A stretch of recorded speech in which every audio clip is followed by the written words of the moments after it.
Cool, so just before we move on from the bar positioning, because we know Jason's actually beyond an intermediate level, we can show you guys what a high bar looks like versus a low bar and start to talk about the considerations.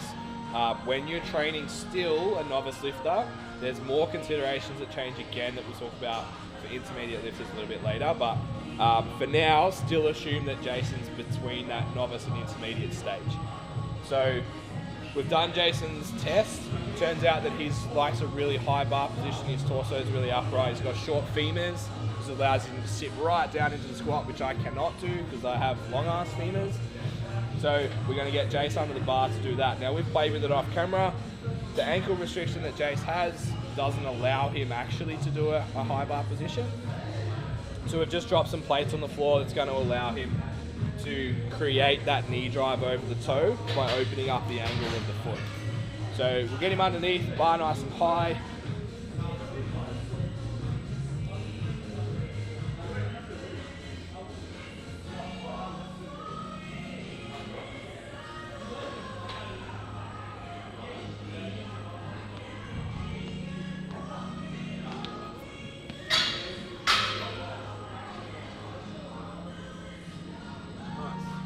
So everything else is the same. We're using a full Valsalva for these, so Jason's taking a big breath into the diaphragm, locking down, only breathing at lockout. Just imagining it's a heavy weight, we're only doing 5 reps.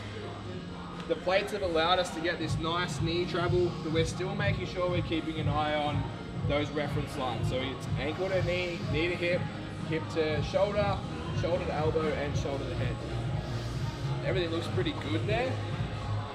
So just for an example sake, if you just step forward for me, Jace, we'll just take these plates out and have a look what Jason needs to do to find depth. What do you want now? Yeah. So this is what they look like in the same position. See how everything wants to collapse over, he's lost his upper body. Reference line wise, between his shoulder and hip, we've got collapse. His head's trying to lift up.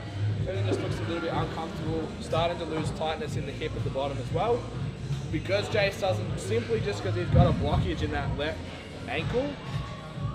Now what we've done, taken the stance right out wide, is now allowing him to drop right down into the hole.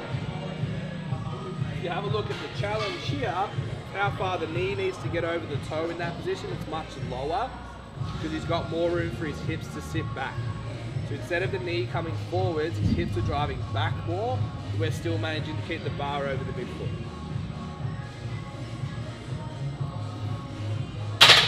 So what you'll find in the gym, like we said, we've had mostly front-loaded exercises up to this point, so we've got lots of forward knee drive, but we've done it with a really upright torso, so we can sit those hips back down if we need to. Now, once we've jumped under a bar, that same stance, we might actually run into some issues with that. Just play with it, do one here, do one here, do it, come in a little bit. Okay, so what felt the most comfortable? Where did you feel the strongest? Just completely throw in the bin like that they need to be hit with a straight line. Like very, very few people can actually squat like that. I do have one client who actually squats here and squats like 110, 120 at 75 kilos body weight. It actually frightens me because it looks like he doesn't have the stability. And I've got some girls that are out here. Yeah. So finding what's right for the individual, particularly at this phase where we're just trying to build strength. Now, considerations for the high bar, what have we got? So we've got a nice upright position. We've got lots of forward knee drive. It's more quad dominant than hip dominant, or more knee dominant than hip dominant. So where do we apply those things?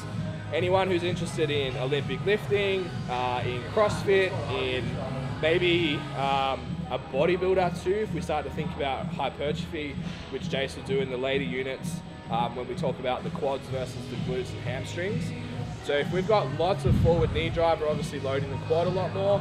We've got lots of drive backwards, we're loading through the glutes and hamstrings a little bit more. So for a bodybuilder, it might actually depend on what they're trying to target. Now remember, we're in the novice phase right now, so we're trying to build this client to the point of intermediate strength. So Jace is my novice client. He wants big legs. He's going to squat what suits him the best. Then we're going to go target that stuff other way. So it'll be leg extensions, forward knee drive lunges, split squats, all this other stuff that we can play with to get that position. Then we can build the quads out there, but build a foundation of strength here with the squat. Right, once we move into that intermediate phase, Jason's strong enough then. He'll still need to reduce weight because it's going to be limited by the pattern, but he'll be strong enough, coordinated enough to be able to actually perform maybe a heel raised, close stance, big forward knee drive squat. Cool, hopefully that makes sense. Yeah. And we'll jump into the low bar in a second.